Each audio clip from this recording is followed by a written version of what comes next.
Well, go ahead. You can file this one into the games I really wanted to like, but made me throw my controller into a fish aquarium folder.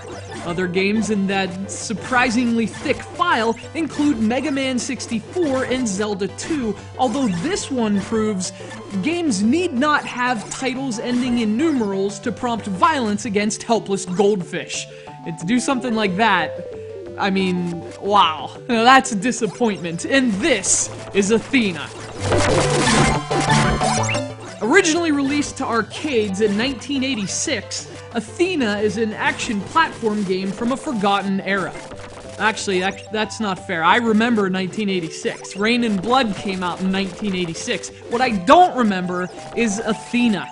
And that's because human beings have a natural inclination to purge their memories of psychologically crippling events. I died 36 times in Athena before I just gave up.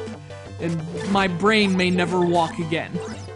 Incidentally, neither will Athena, at least not by my thumbs. I know this is supposed to be a review of, like, the whole game, but hey, what can I do? You know, I mean, if I can't get past the first fucking level, my observations on the remainder of the game are thereby limited, as are the positive things I can say about Athena. This game was originally developed and published by SNK, and it would come to a variety of platforms throughout the late 80s before kicking my ass in 2011. It was ported to a whole bunch of consoles, including most notably the Nintendo Entertainment System, but this is the original arcade version as ported to the PlayStation Network. Now, this is a PS Mini, which means you can play it on your PlayStation 3 or your PlayStation Portable.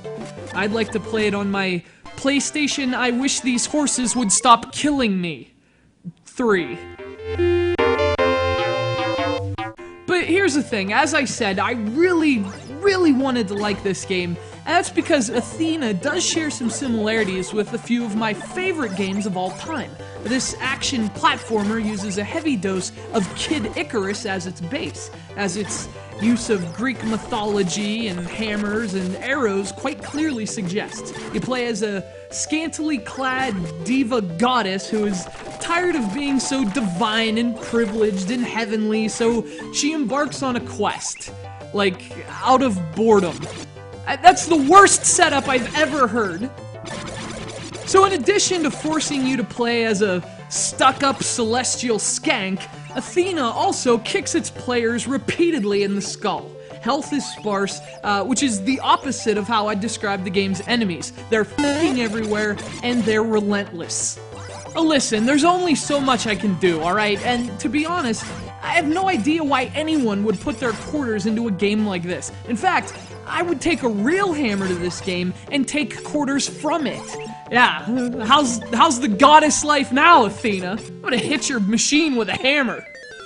Another reason I wanted to like Athena is the way you utilize weapons and items. You find all kinds of armor and weapon upgrades as you progress through the game, or at least through the first level, and your character continually gets stronger. Unfortunately, she never quite gets strong enough to make it through the first level.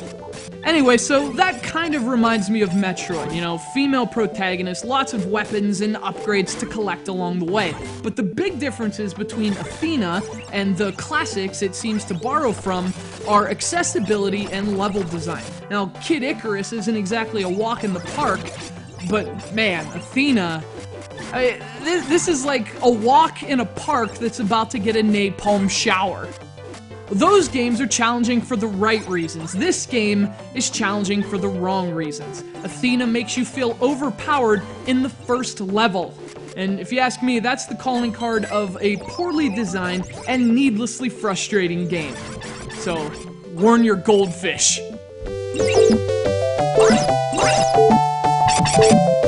What?